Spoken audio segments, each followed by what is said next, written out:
wars seem to have officially begun. The United States has imposed tariffs worth $34 billion on Chinese imports. China has hit back with its own set of tariffs. The language has been angry, with China saying it will not negotiate with a gun to its head. Trump is threatening to impose tariffs on goods worth up to $500 billion. So what will be the global impact of this trade war between two of the world's largest economies? And of course, how will it impact India? To speak on this, I'm joined today by Raj Bhala, a professor at the University of Kansas. Raj is also a columnist at Bloomberg Quint. And we're also speaking with Mike Mickey today from Bloomberg News. Welcome to both of you. Mike, I'm coming to you first to sort of get a sense of how big this is likely to get. Many today are hoping that these are just warning shots and it will not escalate further. The problem is we don't really know, because we don't know whether either side is willing to negotiate. They talk about negotiating, but there are no talks scheduled at the moment. So we're waiting to see where we go from here. The U.S. has imposed its sanctions with another $16 billion in reserve. The Chinese have matched the sanctions with another $16 billion in reserve. And we'll see if either side escalates from here or if it just sits for a while. Donald Trump, in a speech yesterday in Montana, suggesting he's willing to go a long way to continue imposing sanctions, and he has requested the U.S. Trade Representative come up with another $200 billion. But we haven't seen the list yet, and given U.S. law, it would take some months before they could take effect. So perhaps they can schedule something in the meantime. Mike, I also get a sense from all the commentary out there that there is a section of people cheering Donald Trump on, saying that this was long coming and the United States is finally standing up to China. Would that perhaps encourage a more aggressive approach from the White House? Well, it's interesting because a lot of people have opposed the president's use of tariffs, and even against China, the use of tariffs, because they tend to backfire, and they're really attacks on the consumers of the country that imposes the tariffs rather than a penalty for another country. But in this case, a lot of people do think that China has been cheating in trade and that something needs to be done about it. There are a lot of economists who would like to see them work multilaterally with other countries to help pressure China to bring down its non-tariff and tariff barriers and to change its intellectual property theft practices. But at this point, the president's the only one who's done anything, so he does get some sort of popularity rebound among the people who are very unhappy with trade's effects on jobs in this country. Let me come to Raj Bhala to understand how much of that effect will spread, not just on the American economy, but on global trade as well. What are we looking at here as possible impacts, Raj? Well, right now, the merchandise that is being hit with American retaliation tariffs under Section 301 and Chinese counter-retaliation tariffs accounts for only about 0.1% of global GDP and only about 0.6% of global trade. So the amount of impact right now is fairly small. But if this war escalates, and I would say it's quite likely to escalate to a very large degree, then those numbers are going to go up. For India and for a number of other countries, one of the big immediate risks is trade diversion. That is, products, merchandise that's being hit with the retaliatory or counter-retaliatory tariffs by the U.S. and China, respectively, will get diverted to markets like India and possibly even dumped in those markets. So the likes of India and already Canada, other countries, have started to consider what trade defense instruments they might use against this prospect of third country trade diversion. The longer term prospect, of course, is if indeed we see a larger percentage of global GDP and larger percentage of global trade adversely affected by the trade war, then there's the possibility of recession, of drops in jobs and incomes, and retaliation by other countries or defensive protectionism by other countries. And then you get the scenario of a general deflation and possibly recession. Well, when the top two economies in the world are fighting, there's bound to be collateral damage, and that brings me to Ajay Dua. So far, the tariffs imposed on India and India's own skirmish on trade with the United States was seen as a byproduct of the Trump administration stance. But with this full-fledged confrontation between America and China, what is the impact that we are likely to see here? I think to start with, the impact is going to be fairly marginal. But going forward, as the conflict escalates, India won't be able to escape the collateral damage. Luckily, as of now, we are not a very major supplier of components or sub-assemblies to either the United States or to China. To that extent, the tariffs and other restrictions which might get imposed going forward by both the sides doesn't impact us so much. But if the global level of trade itself comes down, which is not unlikely if the war escalates, and if we are going by what had happened during the Great Depression almost 90 years ago, everybody, including India, which is largely a domestic-driven economy rather than a big player in the international trade, either on the export or the import fronts, right now we may not be so worried about it, but we can't keep ourselves totally immune from it. Well, is there perhaps some advantage in place, Mr. Dua? Just late last month, China reduced import duties on certain items for some Asian countries, including India, and that included products like soybean. They've increased tariffs on soybean from America now. So could we emerge as an alternative supplier of certain products, say, to China and perhaps even to America?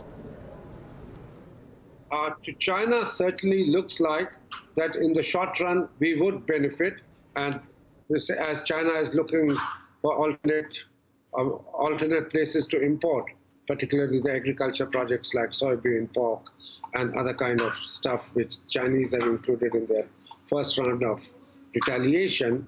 But in the long run, probably not, because as I always fear, the level of trade in the international market, that's going to affect everybody.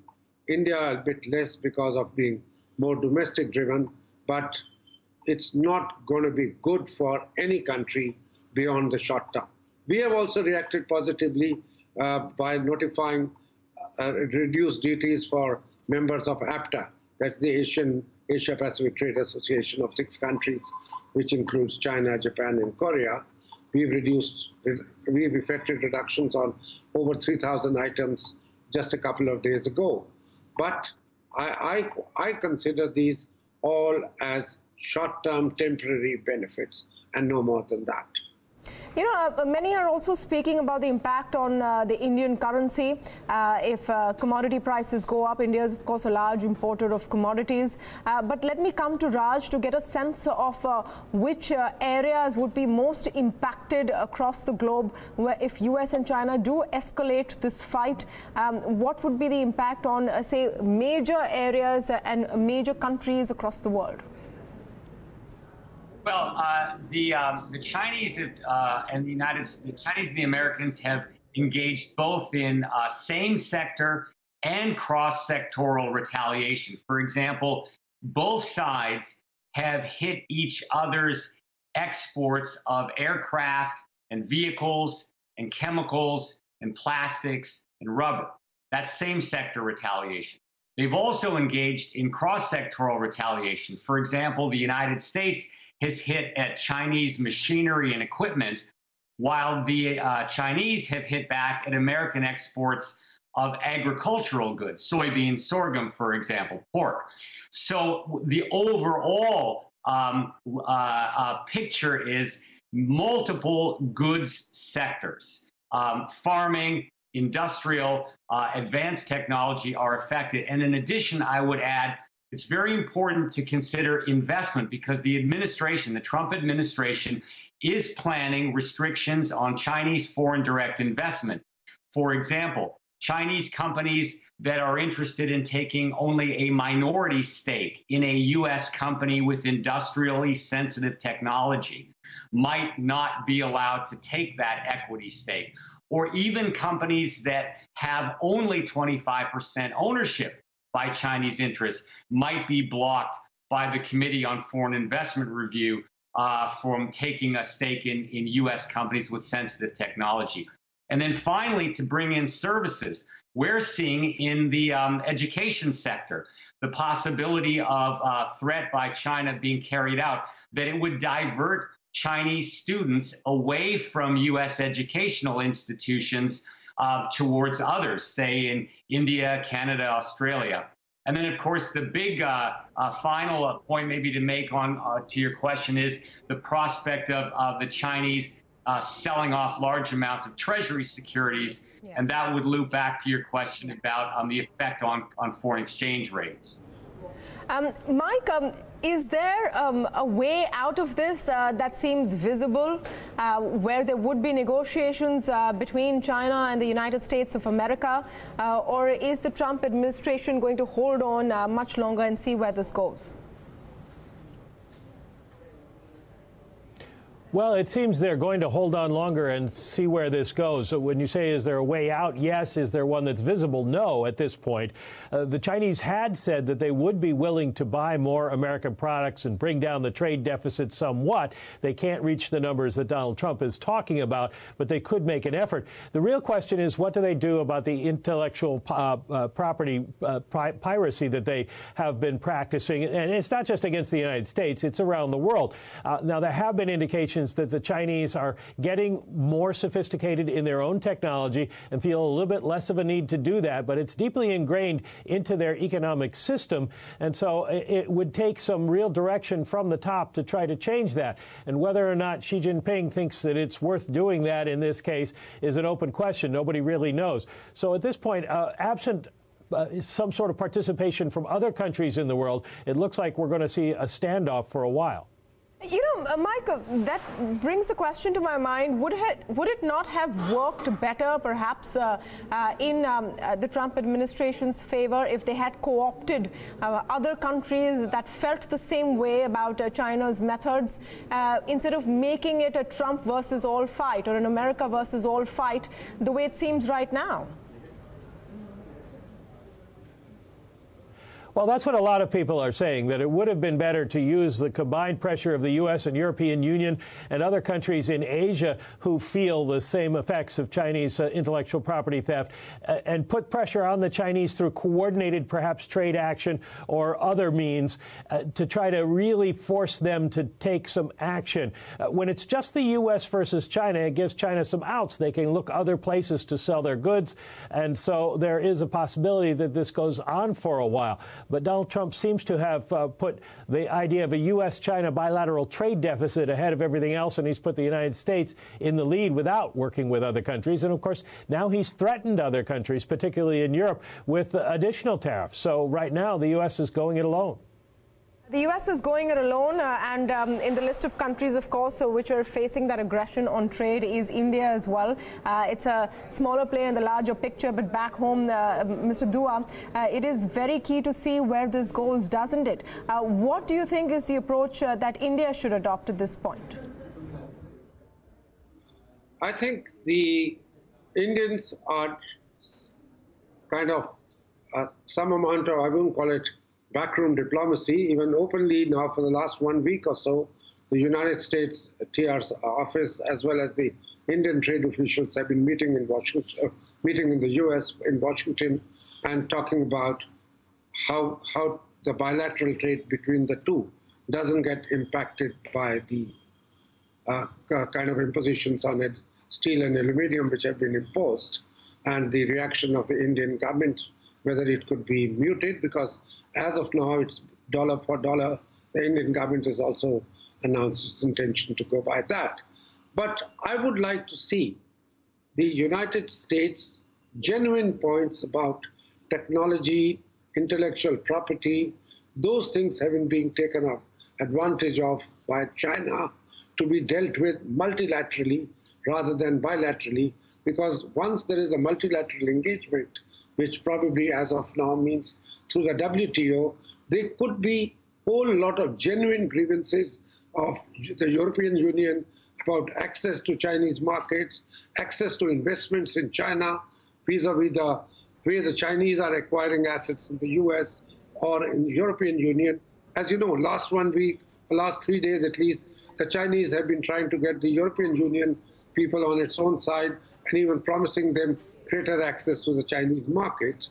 The way forward would be the WTO being given a little more importance by the United States than it has done in recent months, and let the Chinese feel the pressure, united pressure of countries, EU, India, as well as particularly the US, which has certainly a grievance that all the technology and all the intellectual property which Chinese may have extracted from the US companies operating there or otherwise outright taking it away, they start feeling the pinch.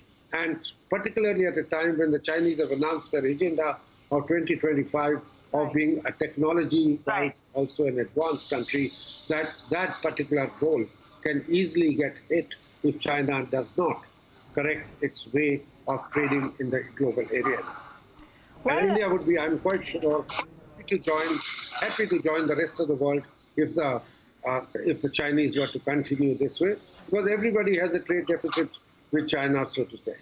Well, that's the point actually I was making earlier, but it has become a US versus China standoff at this point.